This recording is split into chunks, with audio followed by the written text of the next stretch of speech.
अनिल जी, ये जो सुझाव दिया है विनोद जी ने कि आप अगर कोरोना के प्रोटोकॉल जारी होते हैं तो उसके हिसाब से आप यात्रा जारी रखें। फिर यात्रा का प्रभाव भी घट जाएगा, यात्रा में आने जाने वाले लोगों की संख्या सीमित होने लगेगी। तो अंततः तो कांग्रेस को नुकसान होने जा रहा है। इसके बरक्स अगर ये देखा जाए कि एक बड़ी लाइन खींच दी जाए कि जब कोरोना फैल रहा था तो प्रधानमंत्री मोदी और उनकी पार्टी ये कर रही थी, लेकिन हमें जब ये सरकार ने कहा कि कोरोना फैलने की आशंका है तो हमने तुरंत इस पर ये एक्शन लिया और अपनी यात्रा को स्थगित कर दिया तब तक के लिए कि जब तक ये सुनिश्चित नहीं हो जाता कि कोरोना भारत में फैलने नहीं जा रहा है तब तक। और फिर दोबारा तो कोई फर्क नहीं पड़ने वाला है। अगर 15-20 दिन का कोई गैप आ जाएगा तो उससे क्या फर्क पड़ेगा यात्रा पर। अनिल जी। नहीं, नहीं, एक चीज मुकेश जी, एक चीज जी। कि देखिए, 8 दिन के लिए तो 9 दिन के लिए तो यात्रा वैसे ही स्थगित हो गई है। बिल्कुल और हाँ। आपकी बात सही है, अगर 8-10 दिन और बढ़ा दे मान लीजिए उस स्थगन को, तो 15 दिन में स्थिति साफ हो जाएगी कि कोरोना कितना फैल रहा है, कितना नहीं फैल रहा है। जी, मैं यही सवाल अनिल जी से कर रहा था। मैं मुकेश जी, देखो हम लोग तो पत्रकार हैं। हम लोग राहुल गांधी को कोई एडवाइजरी देने की स्थिति में नहीं है, और ना कांग्रेस पार्टी को। हम तो ये आकलन करने वाले हैं कि ये जो सर्कस हो रही है, इस सर्कस का मंतव्य क्या है। हाँ, अगर आप देखिए, अगर भारत सरकार, मुझे अगर याद है अभी भी, नवंबर में या दिसंबर में राहुल गांधी ने 2019 में पार्लियामेंट में कहा था कि चीन से आहट आ रही है, हमारी सरकार को संभल जाना चाहिए। लेकिन क्या हुआ, 2020 में तो हम लोग ट्रंप को लेकर के गुजरात में घूम रहे थे। हाँ, और मार्च में आपने जो है घोषणा कर दी कि भारत बंद हो गया 8 बजे रात को। हमारे आदरणीय प्रधानमंत्री तो सारे काम रात को ही करते हैं। हाँ, और अब लौट करके हम आए तो ये राहुल गांधी की यात्रा में कितने आदमी होंगे, मान लीजिए मैक्सिमम 1 लाख होंगे। लेकिन भारत में तो रेल, अगर भारतीय रेल को देखें तो 1.5 से 2 करोड़ लोग रोज ट्रेवल करते हैं, और 20 से 30 लाख लोग बसों में ट्रेवल करते हैं। तो 2.5 करोड़ की आबादी तो हमारी सड़कों पे रहती है। मनसुख मंडाविया साहब को सबसे पहला तो प्रोटोकॉल यही जारी करना चाहिए कि भारतीय रेल को सबसे पहले सुरक्षित करें। क्योंकि अभी भी जो वास्तव में जो स्थिति है, अगर पूरे देश में आप देखें, जो मैंने पिछले 2 1.5 महीने में देखा है कि लोग रेस्पिरेटरी प्रॉब्लम से जूझ रहे हैं। आज की डेट में जो एयर क्वालिटी इंडेक्स है इस शहर का, दिल्ली शहर, भारत की राजधानी, विश्व गुरु देश की राजधानी का जो एयर क्वालिटी इंडेक्स है वो 410 है। तो कोरोना की भी जरूरत नहीं है उसके लिए, तो आप वैसे ही मास्क पहन ले तो थोड़े सेफ रहेंगे। तो ऐसी स्थिति में देखिए क्या है कि इसको हम सब लोग हिचकिचा रहे हैं ये कहने में कि भारतीय जनता पार्टी का और भारत सरकार का ये कदम कांग्रेस के प्रति पूर्वाग्रह से ग्रसित है और पूर्णतः राजनीतिक प्रेरित है। 131, मैं अभी लास्ट आंकड़ा देख रहा था, 131 लोग हैं अभी तक पूरे देश में जो ग्रसित हैं कोविड से, और 0.04% का डाटा है जो कोविड इन्फेक्टेड लोग हैं पूरे देश के अंदर। अलार्मिंग स्थिति जो होती है, जो WHO का भी आंकड़ा है, जब स्थिति 5% से ऊपर हो जाती है, यानी कि हम लोग 7 करोड़ लोग बीमार हो जाएं, तब जाकर के तब थोड़ी चेतने की स्थिति है। ऐसे में तो स्थिति नहीं है। दूसरा, अगर आपको तीसरा ही काम कर मतलब काम करना है तो एयरपोर्ट पे आप जाइए, एयरपोर्ट की बात करिए। ये क्या तरीका है। अगर राहुल गांधी की यात्रा को रोकना ही है तो आप साफ साफ कहिए, उनके आपके पास अधिकार है और होम मिनिस्ट्री सक्रिय है।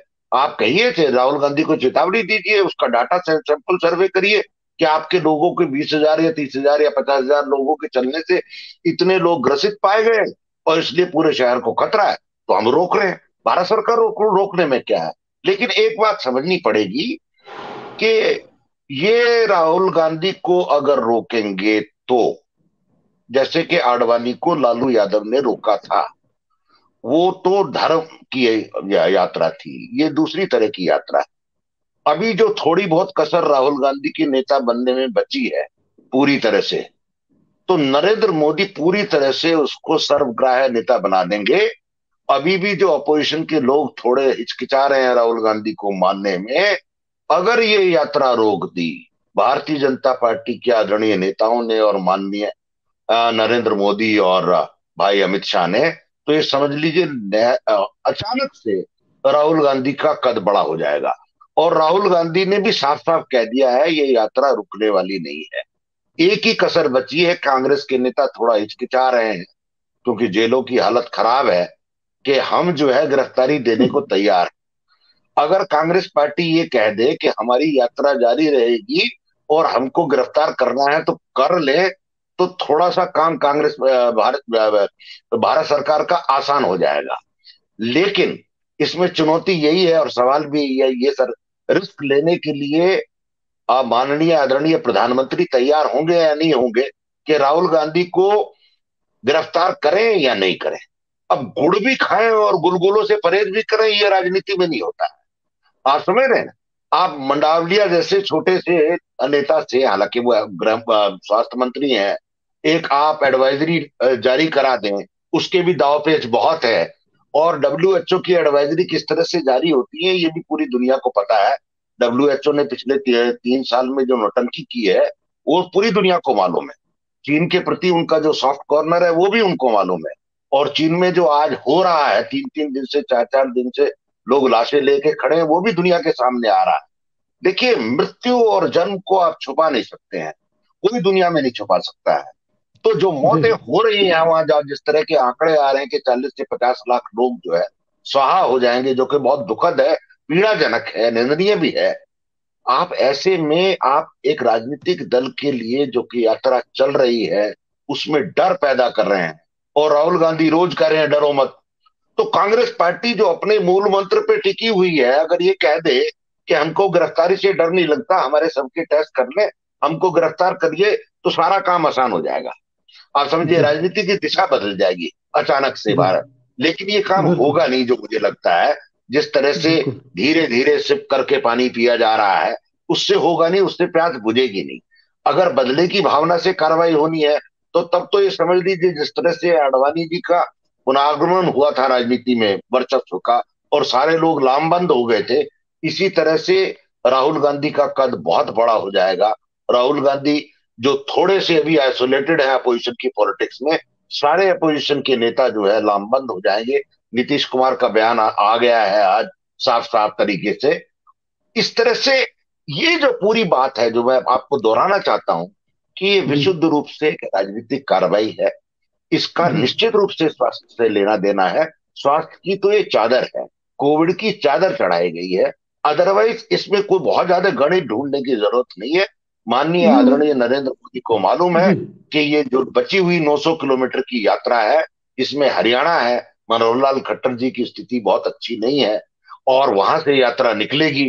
पंजाब है और फिर कश्मीर है। पंजाब की जो हालत है बॉर्डर स्टेट की, वो भी किसी से छुपी नहीं है। आज आज आज और कल, तीन तीन दिन में मेरा ख्याल है उन्होंने 3 या 4 ड्रोन मार के गिराए हैं। तो ये साफ साफ तस्वीर नजर आ रही है कि खास तौर से सत्तारूढ़ दल किस तरह से राहुल गांधी की यात्रा से बुखलाया हुआ है। अब ये राहुल माननीय प्रधानमंत्री को निर्णय लेना है कि राहुल गांधी को गिरफ्तार करना है या नहीं करना है। और ये आदरणीय राहुल गांधी को भी निर्णय लेना है कि हुंकार मार के, जैसे कहते हैं वो, डरो मत, जी तो ये भी कहें बिल्कुल से बड़ी हिम्मत से कि हम डर जी नहीं रहे, आइए गिरफ्तार करिए। जी।